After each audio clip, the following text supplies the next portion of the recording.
After Blenheim, The Battle of Blenheim by Robert Southey. Structure, Summary, Analysis. Hello and welcome to the discourse. After Blenheim, also known as The Battle of Blenheim, is a famous anti-war poem written by Robert Southey in 1798. It was published as part of his poems and reflects the Romantic era's criticism of war and its glorification. The poem is set against the backdrop of the Battle of Blenheim, a pivotal conflict in the War of the Spanish Succession in which the English and Austrians defeated the French and Bavarians. The poem is significant for its ironic tone and criticism of war. Southey challenges the traditional glorification of military victories by highlighting the senseless destruction and suffering caused by war. Through the conversation between an old farmer, Kaspar, and his grandchildren, the poem questions the true cost of war, making it a timeless piece on the futility of conflict. After Blenheim narrates a conversation between an old man, Kaspar, and his grandchildren, Peterkin and Wilhelmine. The children find a skull near their cottage, prompting Kaspar to explain that it belongs to a soldier who died in the Battle of Blenheim, a great victory for England. Kaspar recalls how his own father's home was burned during the war, forcing his family to flee. Despite the widespread death and destruction, he repeats the common belief that the battle was a famous victory. However, when the children ask what good came from the war, Kaspar cannot provide a clear answer, only repeating that it was a great triumph.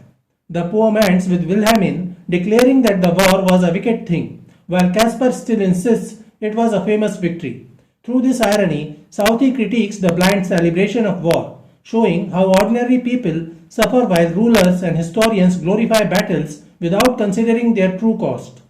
The poem remains relevant today as a powerful anti-war statement, urging readers to reevaluate the true meaning of victory and the human cost of conflict.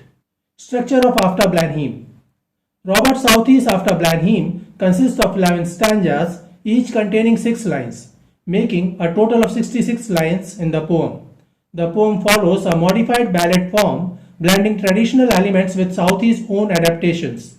Each stanza follows an ABCBDD rhyme scheme, where the first 4 lines resemble a ballad quatrain, alternating rhymes, and the last 2 form a rhyming couplet.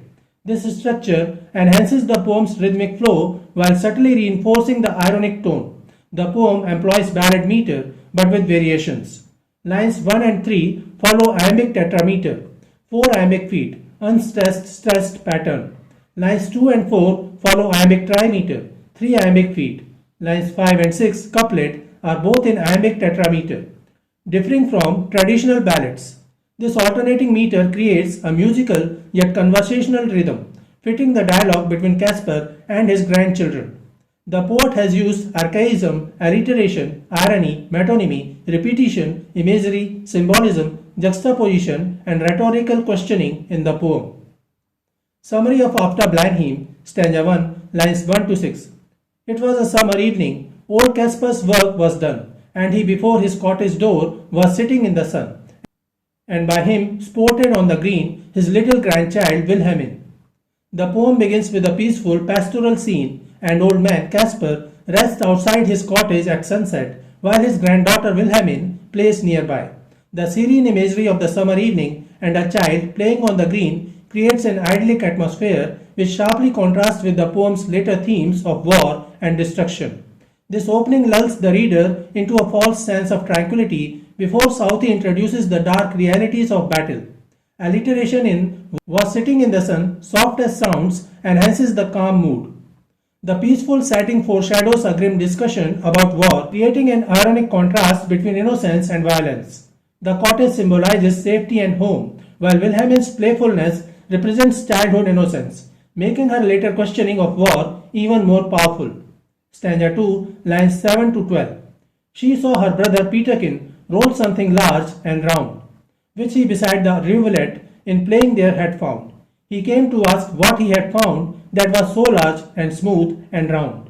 In this stanza, Wilhelmine notices her brother Peterkin playing with a strange, round object near a small stream. The innocent curiosity of the children contrasts sharply with the later revelation that the object is a human skull, a remnant of the Battle of Blenheim. This moment foreshadows the poem's anti-war theme, as the children's unknowing interaction with war's aftermath highlights how violence lingers long after battles end. The children's playfulness contrasts with the macabre reality of their discovery, emphasizing war's senseless impact on the innocent. The tactile imagery in roll something large and round makes the object seem almost toy-like, deepening the irony. Stanza 3, lines 13 to 18. Old Kaspar took it from the boy, who stood expectant by, and then the old man shook his head, and with a natural sigh, "'Tis some poor fellow's skull," said he, "who fell in the great victory." In this stanza, old Kaspar takes the skull from Peterkin, instantly recognizing it as a war relic.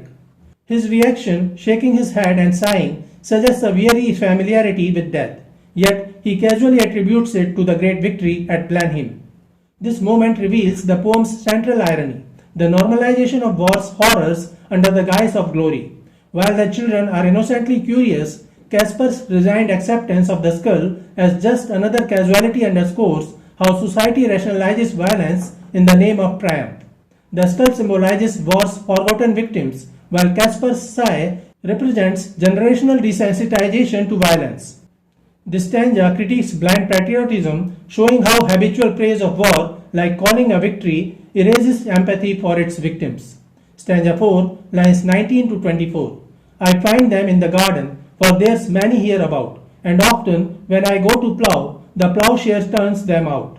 For many thousand men, said he, were slain in that great victory. This stanza reveals the shocking normality of death in Kaspar's world. He casually mentions how human remains are so plentiful that he finds skulls while gardening or ploughing, emphasizing the scale of slaughter at Blenheim.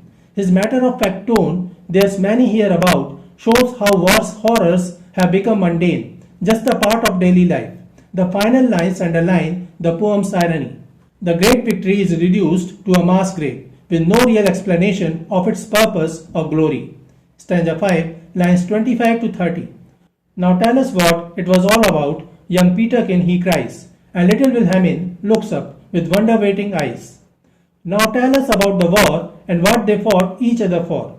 This stanza marks a turning point in the poem, as the children's innocent curiosity directly challenges the adult complacency toward war. Peterkin's eager demand, "Now tell us what it was all about," and Wilhelmine's wonder-waiting eyes contrast sharply with Kaspar's earlier detached descriptions of death. Their questions cut to the core of the poem's theme, the senselessness of war. Unlike Kaspar, who accepts violence as inevitable great victory, the children ask the moral question adults avoid: why? Stanza 6, lines 31 to 36. It was the English, Kaspar cried, who put the French to rout, but what they fought each other for, I could not well make out. But everybody said, quoth he, that it was a famous victory. This stanza delivers the poem's most biting irony. Kaspar admits he does not understand the war's purpose. I could not well make it out. Yet he still parrots the hollow phrase, famous victory. His reliance on hearsay, everybody said, exposes how blind tradition sustains war's glorification despite its senselessness. The defeat of the French is treated as a mindless triumph with no regard for the human cost. The children's earlier question, what they fought each other for, remains unanswered, emphasizing war's absurdity. Metonymy has been used. The English and the French represent entire nations reduced to combatants, erasing individual lives. Stanza 7, lines 37 to 42. My father lived at Blenheim then, yon little stream hard by. They burnt his dwelling to the ground, and he was forced to fly. So with his wife and child he fled, nor had he where to rest his head. This stanza personalizes the devastation of war through Kaspar's family history, transforming abstract casualties into human tragedy. The burning of his father's home and the family's desperate flight undermine any notion of glorious victory. The proximity of the violence makes the war's impact feel visceral and immediate, contrasting with Kaspar's earlier detached tone. Despite this first-hand suffering, he still rationalizes the war, revealing how trauma and propaganda intertwine. By showing war through a grandfather's memory, Southey forces readers to confront the inheritance of trauma and the lies told to justify it. Stanza 8, lines 43 to 48. With fire and sword the country round was wasted far and wide, and many a childing mother then and newborn baby died. But things like that, you know, must be at every famous victory. This stanza delivers one of the poem's most brutal indictments of war. Southey juxtaposes graphic violence, fire and sword, dead mothers and babies with Kaspar's shocking indifference. Things like that must be. The normalization of atrocity framed as inevitable for famous victories reveals how war corrupts moral judgment. Euphemism things like that softens infanticide, mirroring how societies sanitize war crimes. The stanza's power lies in its accelerating horror. From general destruction country round was wasted to infanticide, culminating in Kaspar's chillingly casual conclusion. Stanza 9, lines 49 to 54. They say it was a shocking sight after the field was won, for many thousand bodies here lay rotting in the sun. But things like that, you know, must be after a famous victory. This stanza confronts the reader with war's grotesque aftermath. Thousands of corpses left to rot under the sun, only to dismiss it with the same hollow justification must be after a famous victory. The visual horror of the scene, shocking sight, rotting in the sun, clashes violently with Kaspar's indifferent refrain, exposing how the habitual glorification of war requires willful blindness to its realities. The stanza culminates the poem's central irony. The more graphic the description, the more absurd the repeated claim of famous victory becomes. The stanza does not just describe war's horrors, it implicates us in accepting them. Stanza 10, lines 55 to 60. Great praise the Duke of Marlborough won, and our good Prince Eugene. Why, it was a very wicked thing, said little Wilhelmine. Nay, nay, my little girl, quoth he, it was a famous victory. The penultimate stanza delivers the poem's most explicit moral confrontation. Wilhelmine, the voice of childlike moral clarity, directly condemns the war as a very wicked thing, shattering Kaspar's passive acceptance. Yet his stammering correction, nay, nay, and mechanical repetition of famous victory reveal indoctrination's grip. Even faced with child's ethical judgment, he clings to empty propaganda. The mention of the Duke of Marlborough and Prince Eugene, historical war heroes, highlights how leadership glorification perpetuates cycles of violence. Stanza 11, lines 61 to 66.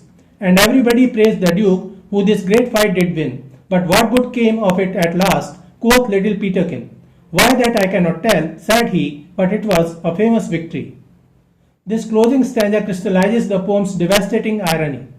Peterkin's piercing question, but what good came of it at last, reduces Kaspar to helpless silence, that I cannot tell, exposing war's fundamental emptiness.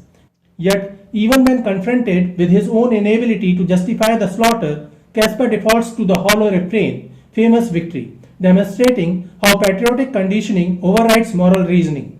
The stanza mirrors modern political rhetoric, where victory is celebrated while its human cost and purpose remain unexamined. The final line is not Kaspar's, it's history's echo, repeating until we stop accepting victories without value. So this is it for today. We will continue to discuss the history of English literature. Please stay connected with the discourse. Thanks and regards.